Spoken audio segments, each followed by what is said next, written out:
Hello SPS Astrology lovers, this is Shankar Pratap Singh and you are watching SPS Astrology। दोस्तों, आज मैं आपको बताने वाला हूं स्वामसा के बारे में और स्वामसा को लेके जो गलतफहमी है यानी मिसकंसेप्शन है उसके बारे में आज हम बात करते हैं। तो ये मिसकंसेप्शन है क्यों, इसके पीछे का रीजन क्या है? इसके पीछे का रीजन है अलग अलग विचारधारा। जब एक एस्ट्रोलॉजर अपने हिसाब से चीजों को देखता है और दूसरी तरफ दूसरा एस्ट्रोलॉजर अपने हिसाब से चीजों को देखता है तो वहां पर एक विरोध स्टार्ट हो जाता है, जिसे हम कहते हैं मिसकंसेप्शन। तो स्वामसा को लेके ऐसा मिसकंसेप्शन है क्यों, इसके पीछे का रीजन क्या है? पहले स्वामसा को जानने की कोशिश करते हैं कि स्वामसा है क्या। स्वामसा का मतलब होता है आपकी सोल का पोर्शन, जहां पर आपकी सोल रिसाइड करती है वो आपका स्वामसा होता है। यानी सोल के रहने की जगह, स्वयं का अंश, खुद का अंश, दैट्स कॉल्ड स्वामसा।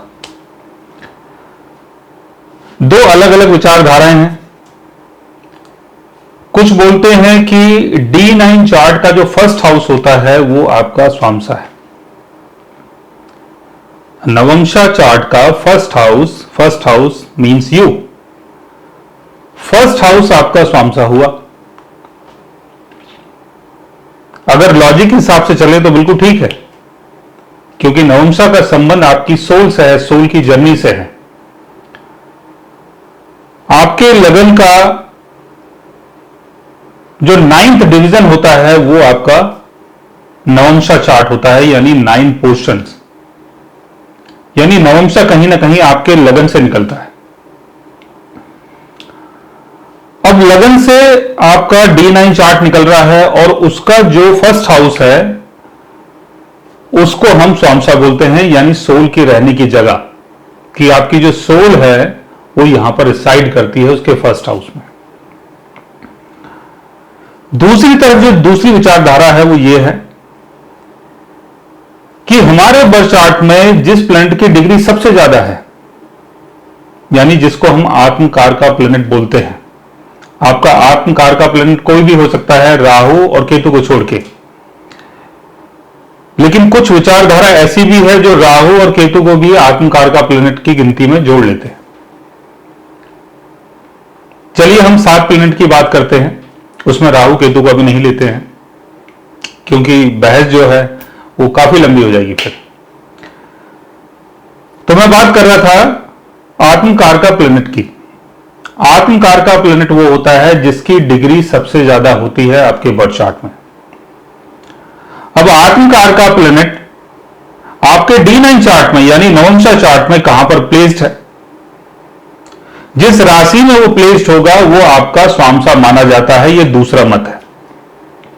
पहला मत तो ये है जो D9 चार्ट का जो फर्स्ट हाउस होता है वो आपका स्वामसा है। दूसरा मत ये है कि आत्मकार का प्लैनेट जिस राशि में बैठता है वो आपका स्वामसा है। आत्मकार का planet significator of your soul, यानी जो आपकी सोल का पर्पस है, जो आपकी सोल की जर्नी है, वो आत्मकार का प्लैनेट से देखी जाती है। अब यहां पर दो विचारधारा आ गई, यानी दो टाइप की चीजें। आप इसको करते हैं तो सोचेंगे ये सही है, इसको करते हैं सोचेंगे ये सही है। तो सही क्या है? यानी एक जगह तो वो जहां पर हमारी सोल रिसाइड करती है, रहती है। दूसरी जगह वो जो हमारी सोल का पर्पस है, यानी हमारी सोल यहां पर क्या करने के लिए आई है और उसका पर्पस क्या है। तो इसमें स्वामसा क्या हुआ? मेरा जो अपना मत है, मेरा अपना मत ये कहता है कि जो आपका D9 चार्ट का जो फर्स्ट हाउस है वो आपका स्वामसा है, क्योंकि वही आपकी सोल का एक पोर्शन है, एक अंश है, जहां पर आपकी सोल रिसाइड करती रहती है।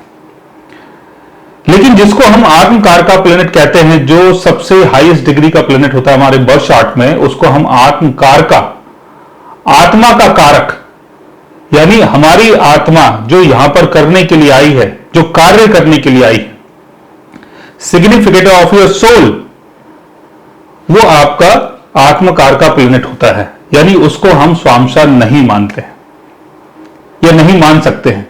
लेकिन कुछ मत ऐसा है जो आत्मकार का प्लेनेट को स्वांशा भी मानता है, यानी जहां पर वो जिस राशि में बैठा होता है उस राशि को स्वांशा मान लिया जाता है। तो आगे से जब भी आप अपना चार्ट देखें और आपके पास भी अगर दो ऐसी विचारधाराएं हैं कि वैसे तो ये जो बात बता रहा हूं बहुत ही कम लोग इस बात के बारे में जानते होंगे। स्वांशा के बारे में पढ़ लिया, अब स्वांशा ये है या वो है, कौन इतना दिमाग लगाता है, कौन इतना ज्यादा सोचता है। जो भी सामने आ रहा है पढ़ते जाओ, सीखते जाओ, करते जाओ।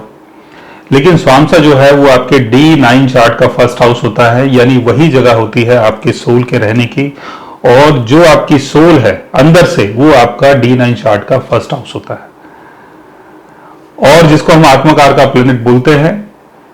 उसका मतलब ये होता है कि आपकी सोल यहां पर क्या करने के लिए आई है और सोल की डेस्टिनेशन क्या है, उसकी जर्नी क्या है, सोल आपकी क्या करना चाहती है और कहां जाना चाहती है।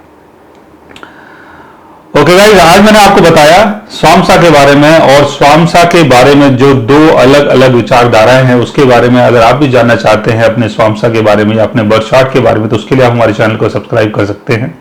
और अगर आप हमसे बात करना चाहें, कंसल्ट करना चाहें, पर्सनली हमसे मिलना चाहें, तो आप हमारी वेबसाइट के थ्रू, हमारे ऐप के थ्रू हमसे मिल भी सकते हैं, बात भी कर सकते हैं, और गाइस आप हमसे कंसल्ट भी कर सकते हैं। So guys, take care, love you all and good bye.